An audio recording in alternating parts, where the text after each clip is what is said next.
From your perspective, what went wrong in that third period? The game was still within reach, and then they broke it open late in the third. Turnovers. And, that's wasn't just the third quarter, it was the whole game, and it started with myself, having some turnovers, especially in the first half. I pride myself on not turning the ball over, and I did it too much. So, 20 turnovers for 21 points on the road and 56 points in the paint. We did a great job of covering the three-point line, but other than that, they played a hell of a game.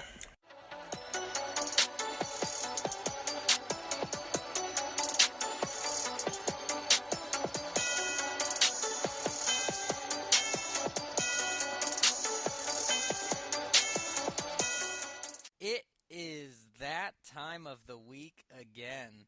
Welcome to the 17th Dispute Sports Podcast Show. Thanks for tuning in, everybody. I'm your host, Kyle Neumann, joined by my good friend and co-host, Rhett Hensley. Today, we are talking NBA Finals and Stanley Cup Finals. Good morning, Rhett Hensley. Happy National Donut Day. How are you doing? Happy National Donut Day. I didn't know it was Donut Day. Yeah. Good gosh, I'm definitely gonna have to get a donut now. Hey, I've got one up on you. After I got off work this morning, I went to Dunkin' Donuts to celebrate National Donut Day and got a half dozen for the wife and I. And it's amazing, Rhett. Get yourself a donut. You know you love them. Oh, I'll have to stop by Dunkin' on the way up to the airport. For sure. That's right, because we know you're doing great today because you get to go on vacation. Vegas, San Diego, here you come. Can't wait. I'm looking forward to seeing your brother out there. It's going to be a blast. Kyle. I bet it will be. Bit jealous, but I'll be out that way in just under 2 weeks myself, visiting the brother. So that will be great. But you deserve it. You need a vacation, Rhett. Thank you. That will be good. How are you doing, Kyle? I'm doing excellent. I really am. Beautiful Friday morning. Off this weekend. Going to go to Lake Cumberland. Going to go boating this weekend. Fun. So we are very excited about that. And up on the Sea-Doo for me. Yes, your favorite. Get on the Sea-Doo. Do some nice swimming. It's going to be an excellent weekend. Looking forward to that. So all is well. By the way, I hope everyone had a nice Memorial Day weekend last weekend, and thank you all military veterans and current members of all branches for your service. Yes, thank you.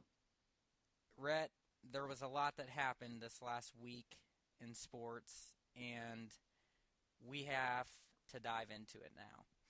But we do have a little bit to recap first from last week's show. Just brief, though, because the Cavs took care of business. And after a month and a half of playoffs, Mr. Hensley, we've finally reached the climax, the NBA Finals. But first, they're here. Yes, they are. We have to recap Game 5 of the conference finals between the Cavs and Celtics. And, well, it was much like the other 4 games in the series. One did go the Celtics' way, but the Cavs dominated. Rhett, they've been doing all playoffs. Really, they had no trouble in Game 5 against Boston, winning 135 to 102 in Boston to just make that 1 seed look like they didn't deserve the 1 seed. However, we understand that with Isaiah Thomas out, it was just not the same Celtics team, obviously. You feel bad for Isaiah Thomas, but it was inevitable. I predicted the Cavs in 5. It happened that way. You predicted that sweep. It was a blowout of a series, Rhett, and it really, though, to me, when Isaiah Thomas went out in Game 2, that really did it for the series. Buddy, they're getting killed either way. That team was getting slaughtered. LeBron James, just too much LeBron, too much love, too much Kyrie. That team's ball movement is phenomenal. The only thing that team lacks is defense. And when Isaiah was in Game 1, he was shut down. He was for sure shut down. And I think that would have happened all series. Eventually, LeBron would have sat on Isaiah Thomas. And like LeBron always does, he will shut you down. Well, though I agree with that, Isaiah Thomas, when you lose your best player, it definitely changes the series. So I don't agree that they would have been necessarily blown out in every game. I did predict a 5-game series, and that would have been with Isaiah Thomas too. But you could tell Boston was missing their star player. The leadership he provides, the offense he provides, they didn't have that spark. And yes, part of that goes with playing the big three that the Cavs had, and they have been on a tear in the playoffs. And LeBron in that Game 5 in Boston had 35 points on 13 of 18 shooting, 4 for 7 from three-point range, and he had 8 assists and 8 rebounds. That was a LeBron James type of performance. Kevin Love had 15 points. Kyrie Irving had 24. Deron Williams, 14 off the bench. Too much for the Celtics. And for the Celtics, Avery Bradley led them with 23 points on 10 of 20 shooting. Really, he was the best player in the series for the Celtics. Avery Bradley played very well, but again, they did not have enough firepower elsewhere. Only one other player was in double figures for the Celtics in the starting lineup, and that was Jay Crowder with 11 points. It's not going to do it. It really isn't. Gerald Green had 14 off the bench. At that point in Game 5, I really just think that they gave up. The team just went out there. I think they were a little depleted after Game 4? And, they ended up finishing them off, and by killing them. Well, yeah, that basically does sum it up. Game 4, Game 1, Game 2, just Cleveland just dominated in all 3 of those games, and the one shocker that Boston got by 3 in Game 3 at Cleveland was maybe you thought the turning point, but then it just goes to show, again, 1, the leadership they were missing from Isaiah Thomas, and then 2, a Cavaliers team that just was much more loaded. Yeah, and if you get taken 2 games at home, that is not good, especially if you're going against a Cavs team like that. Going into their arena is not good. LeBron James owns that house, and so does that team. So, you have to protect your home court if you're going to be playing the Cavaliers. Yes, indeed. And the Cavs sure made the Celtics look like they did not deserve the 1 seed. And chop liver. That getting that 2 seed, well, in the end, didn't make a difference for the Cavs in their path to the NBA Finals, which we will now transition into, Rhett. LeBron becomes only the 7th player in NBA history to make it to 7 straight finals. Just remarkable. Will go down as one of the greatest players ever. That incredible feat right there. Yeah. So LeBron into his 7th straight finals, and we are underway. Game 1 in Golden State last night, and it was a good game for a while, but then the chef master and the new villain in Golden State, Kevin Durant, won up to LeBron James and the Cavaliers, winning 113-91 in blowout fashion, pulling away in the second half to take a 1-0 series lead. Game 2 will be Sunday night back in Oakland.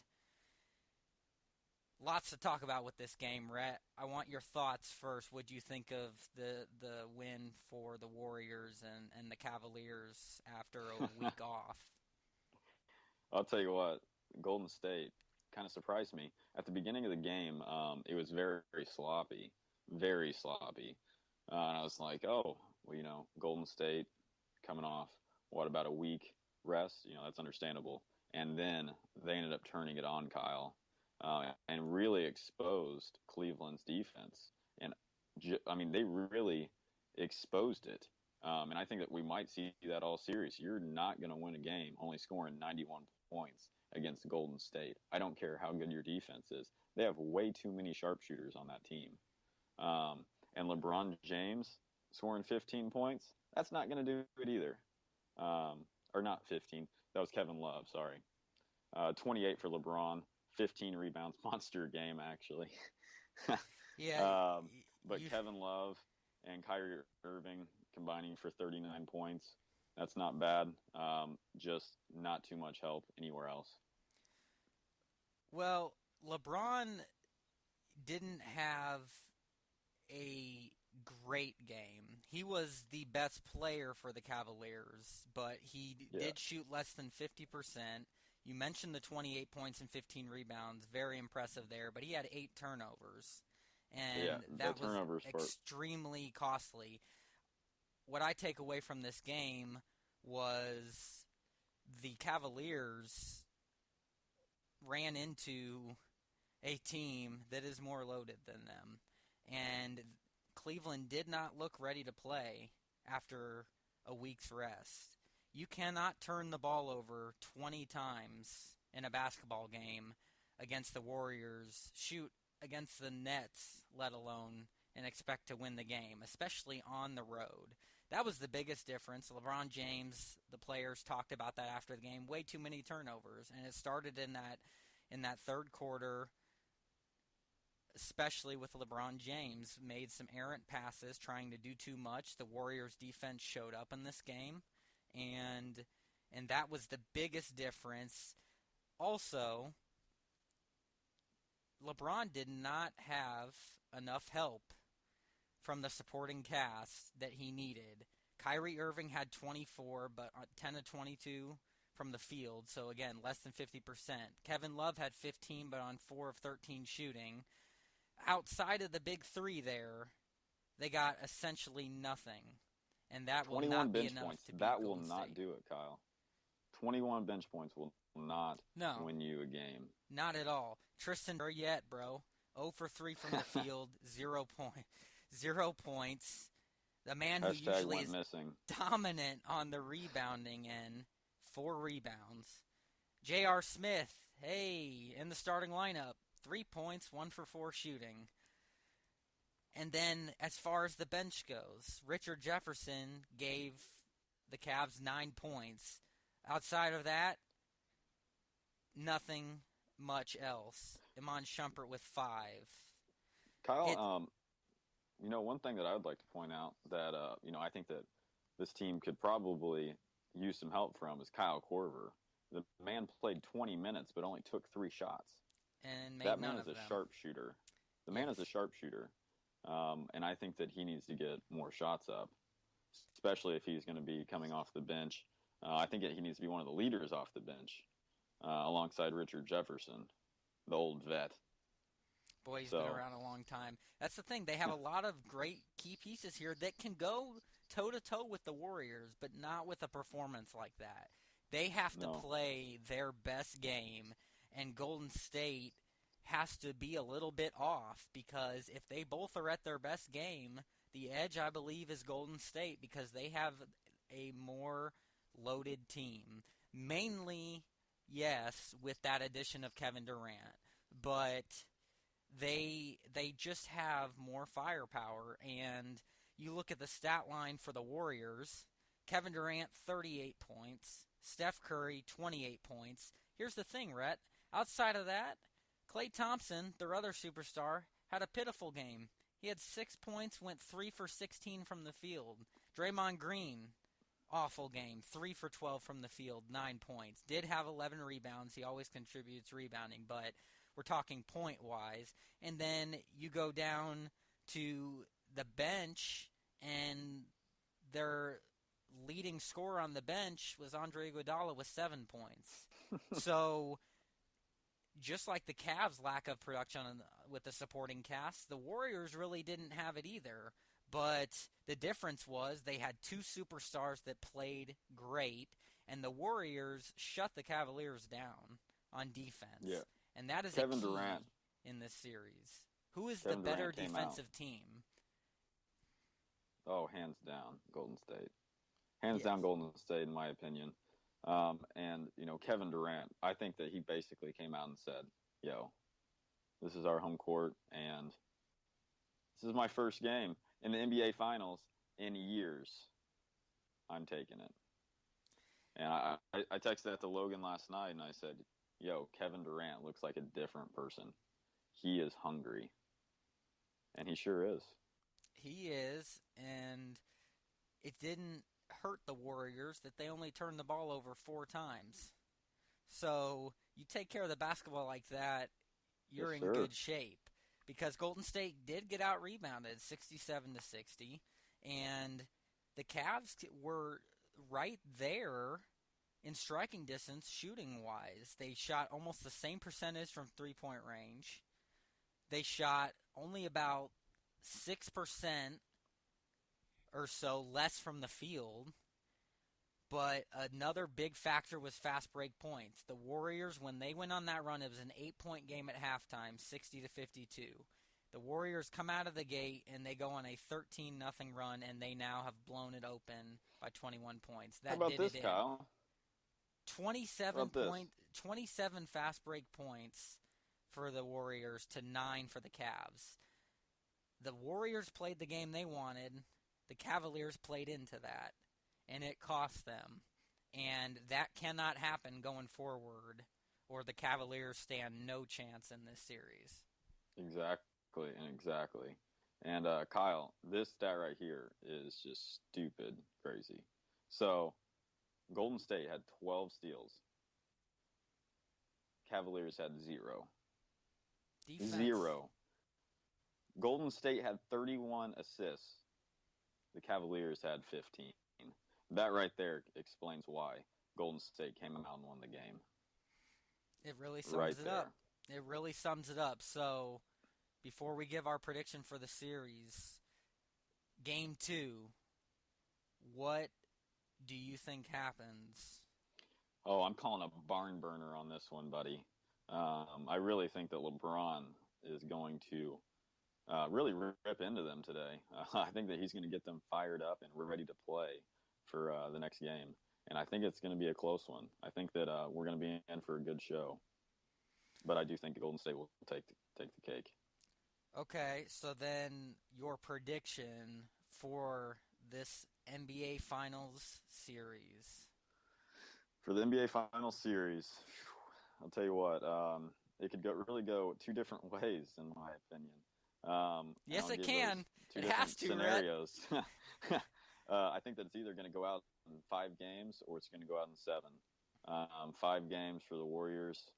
And I'll tell you what, I really want to pick the Warriors in 7 also, if it does make it to 7. But, You have to pick. yeah, I'm going to go with the What Warriors. is your I'm going pick? to go with the Warriors. Warriors in either 5 or 7. No, you have to But I'll pick. take 7. I'll take 7. Warriors I'll in take 7. It's a hard one, man. It is. It's a hard one. It is. It is. I'll These take are 7. Two great teams. It's going to be a tough one, though. Well, my prediction, I have gone back and forth, and this was before Game 1 happened last night. My gut was going to go with Cavs in 6. However, partly from what happened last night and what I saw with a team that is more deep in the Warriors, mainly that, but also I think Kevin Durant chasing his first ring and the Warriors getting revenge for losing in 7 at home after blowing a 3-1 series lead. I think they get it done this year in 7.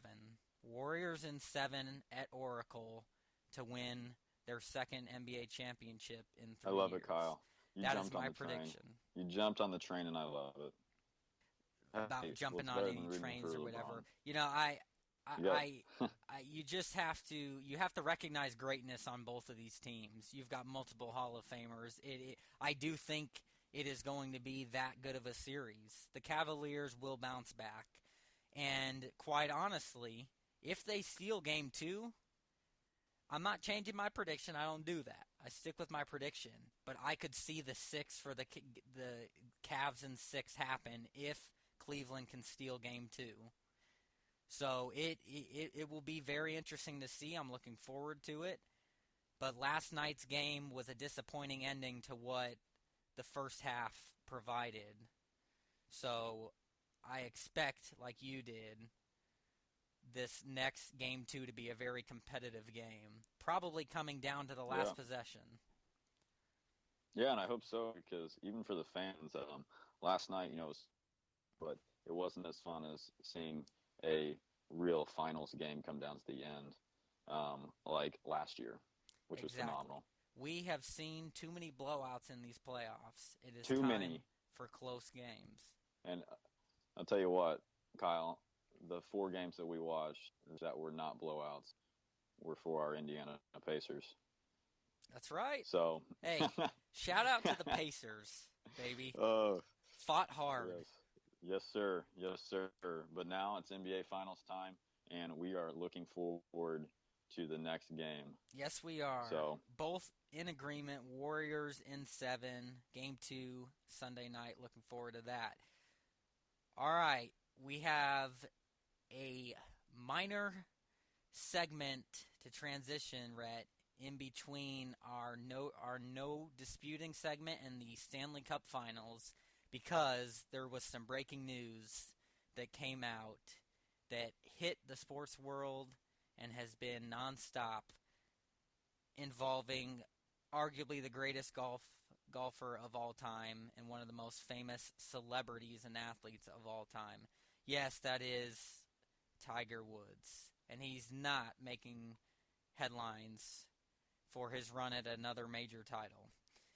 No, Tiger Woods was arrested early Monday morning in his hometown of Jupiter, Florida, for a DUI. At least that's what they arrested him for, was for the suspicion of being under the influence.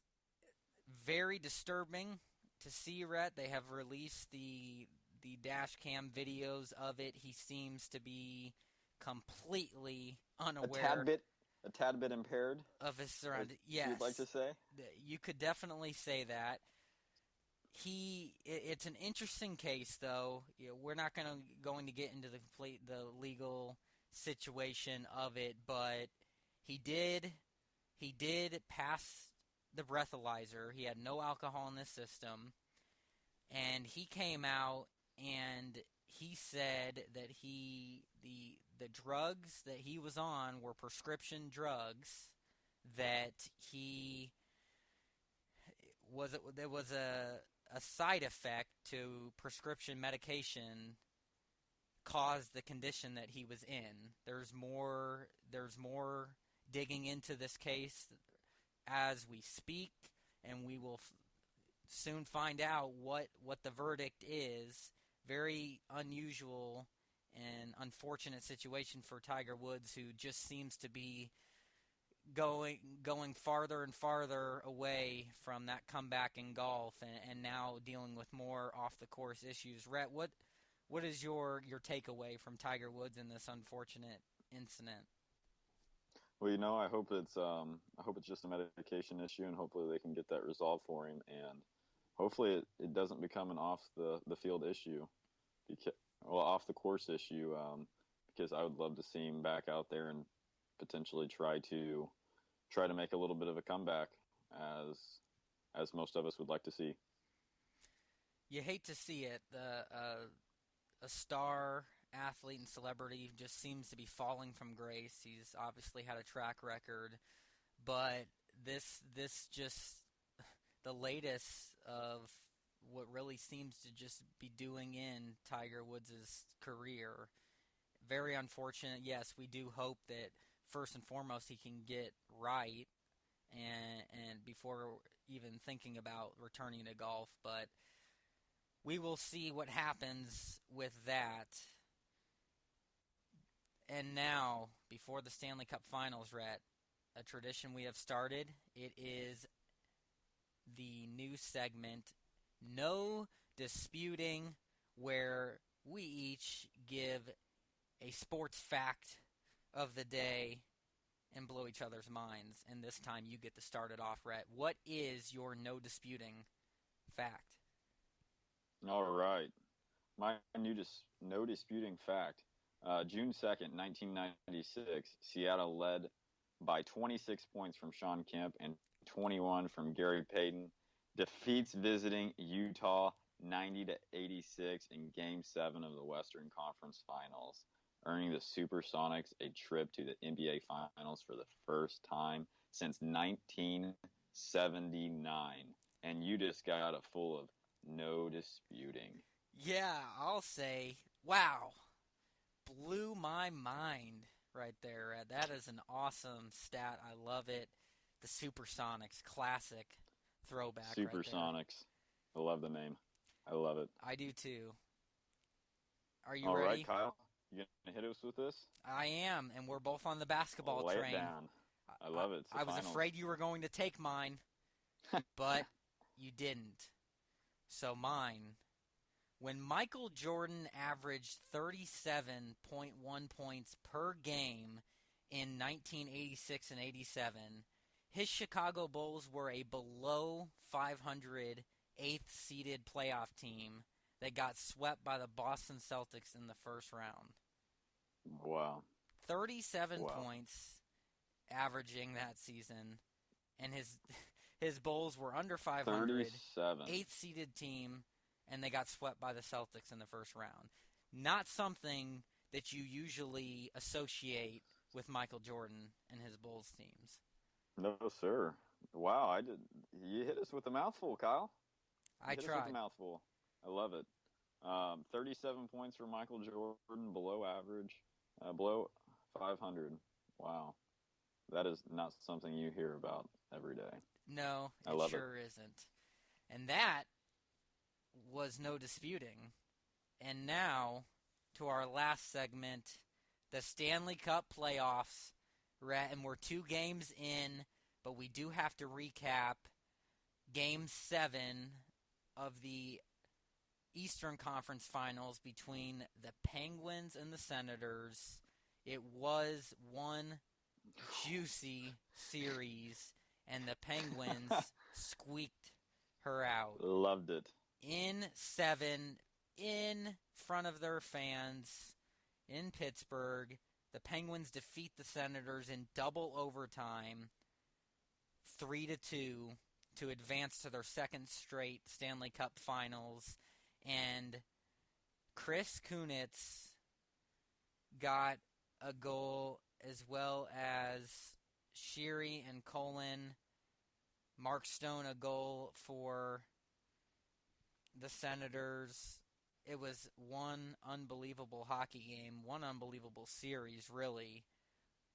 But the Penguins, as you say, Rhett, took the cake, and they moved on. Your thoughts on the Ottawa-Pittsburgh series? Kyle, I was watching this game, and I was like, I don't want it to end. It was just going back and forth. Great defense, double overtime. I mean, you can't beat that. No, it was sir. a blast to watch. And really, I would have been fine with either team going into the finals.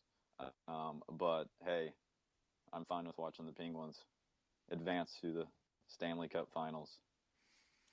So, well, it was a great series, and the Penguins proved that home ice paid off. And in the end, Sid the Kid Crosby and Malkin and those boys, too much for the Senators, and they moved on. And now the Stanley Cup Finals, Rhett. 2 games in already, but we'll still give our prediction, but we will recap. Game 1 in Pittsburgh, having home ice again. Nashville trying to do it on the road like they've done all 3 rounds, but no sir in Game 1.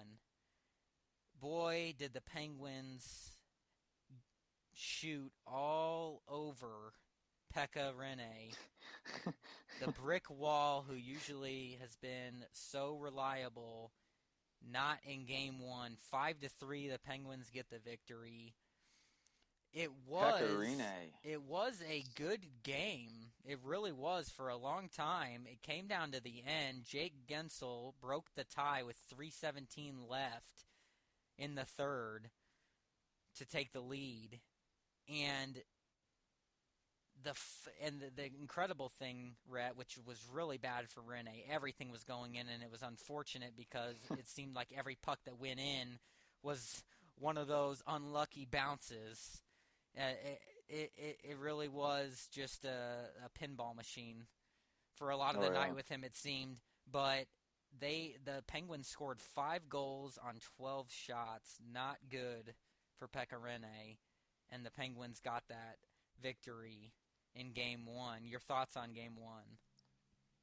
You're not going to beat a team if they score 5 points. That's hard. That's hard to come back from and to, dig your way out of. The Penguins scored three goals in the first period, and I think that right there, it's hard to dig yourself out of. 3 goals is not too much, as they did come back, but scoring 3 goals and going into the third period tied. It's a tough one still to climb out of. It's a tough one to still climb out of. But, they did show some fight, and I was pretty impressed. Yeah, the Predators had their chances. Ryan Ellis scored a goal. Colton Sissons, who's been on fire, scored a goal. Frederick Goudreau. And in the end, goaltending mattered and was the biggest difference. And that's one of the big things for the series is that Pekka Rinne being the goalie. I think that he was a big one for this Predators team. And the Penguins have so far shot all over him. Yes, Matt Murray, the goalie for the Penguins, played phenomenal in both of these 2 games. He's played very well for Pittsburgh. So Pekka Rinne losing Game 1 there, the Predators. Could they steal Game 2? They have not lost 2 straight on the road in the playoffs yet to go back to Nashville with a 2-0 deficit, but they did. They did in Game 2, and once again, Pittsburgh all over Pekka Rinne as they beat the Predators on Wednesday night 4-1 and take the 2-0 series lead. But again, Rhett, a game that was very close. In fact, going into the third period tied, and then in 3.5 minutes, boom, boom, boom, Pittsburgh puts 3 straight goals in. True. And that's hard to stop. And I think that after this game, mum's the word, as we've been hearing. Nobody's talking whether Pekka Rinne is going to be starting game 3. And, some people are speculating that he might not be starting. Oh, he'll start. You better believe Pekka Rinne will be starting at home. Hey, we will see. We will see. Now, if Pekka Rinne goes out there and gives up 2-3 straight quick goals, then I think we will see him pulled. But he will be starting at home, where the Predators have only lost 1 game all playoffs to your Ducks. They will come out ready to play. Mark my words, Rhett. This series, though, on offense, you haven't seen much of Sidney Crosby. What you've seen is Jake Gensel, he scored again twice in Game 2. He's on a scoring tear for the Penguins, and really right now the Penguins are finding a way to put the puck through the net, and the Predators aren't. Even though the Predators are having a lot of good chances. But again, Matt Murray, the goalie for the Penguins, is playing phenomenal hockey. He's stopping everything in place of Marc-Andre Fleury, the veteran goalie who has lost PT to Murray, and it seems to have paid off because Fleury almost cost the Penguins the series against the Senators. Murray comes in, and he stayed in because he's playing well. Yeah, and one thing that's pretty impressive for Jake Getzel, he has 12 goals so far in the playoffs. Yeah, which is pretty impressive. Extremely impressive. The Predators may want to put a body on him. Somebody knock him out. That's right. Clothesline the guy. All right, so that sets up Game 3, Saturday night, back in the honky-tonk city where the fans are rowdy and the tickets are a hot commodity, going for $1,500 balcony. Tell you what, that just gave me chills. Yes. Now you see why we weren't able to make it to a game after all there. Yeah, you could say that the city of Nashville is ready for their Predators' first ever Stanley Cup Finals at home with those ticket prices. But it is prediction time, Rhett. I will give mine first. Sounds Despite the Predators losing the first two games, my prediction has not changed. The Nashville Predators will win their first ever Stanley Cup, and they will do it in 6 games against the defending champion Penguins. Nashville will win games 3 and 4 back at home, and they will bounce back well in Game 3. I almost am expecting a blowout. Pekka Rinne will stop everything. Game 4 will probably be an overtime game. Game 5, they will go into Pittsburgh and get the road win there, and then close it out back at home. That's right, Rhett. In Game 6, 4 straight wins are coming from Nashville, and they will win this series. That is my prediction. What about yours? Kyle, I can respect it. I'm going to have to flip the opposite direction, though. I'm going to say 6 games. The Penguins. I think the Penguins will be too much, but I do think that they'll end up grabbing 2 games, and I think that will be at home for the Predators. So I think that they will go home and more than likely take both of those games, but I think that will be it. That's a fair prediction, Rhett. It really is. Pittsburgh is they're a safe team to ride. That's for sure. A lot of firepower on offense, a hot goalie right now. I expect Rinne, though, to get hot again, and this Nashville team behind the rowdy home crowd to get back into the series and find a way to get a road win like they've done all Stanley Cup playoffs and win the Stanley Cup. You have our predictions. Tune in, everybody, to these playoffs in the NBA and the NHL. Just absolute phenomenal entertainment, great sports action, and Rhett, it was a great show. And that's all the time we have. It's been great. Looking forward to it again, Kyle. Me too. Until next week, that does it for today's podcast. Thanks for tuning in, everybody. Don't forget you can now subscribe to our podcast on iTunes and have every episode available to you as soon as they are posted each week, right on your smartphone. Did you just say or every tablet. episode? Every single episode. You can always take Dispute Sports with you. I love it. Nothing better than that. You can also catch all of our podcasts on our website, DisputeSports.com. Follow us on Twitter. We're all over the social media, folks. At DisputeSports1, at Kyle M. Neumann, at Rhett Hensley, and like and follow our Facebook page at Dispute Sports. Until next week, remember, Dispute Sports. Anything sports, anytime, anywhere. Have a great day, and Rhett, enjoy that vacation out west. Thank you. Everyone have a great one.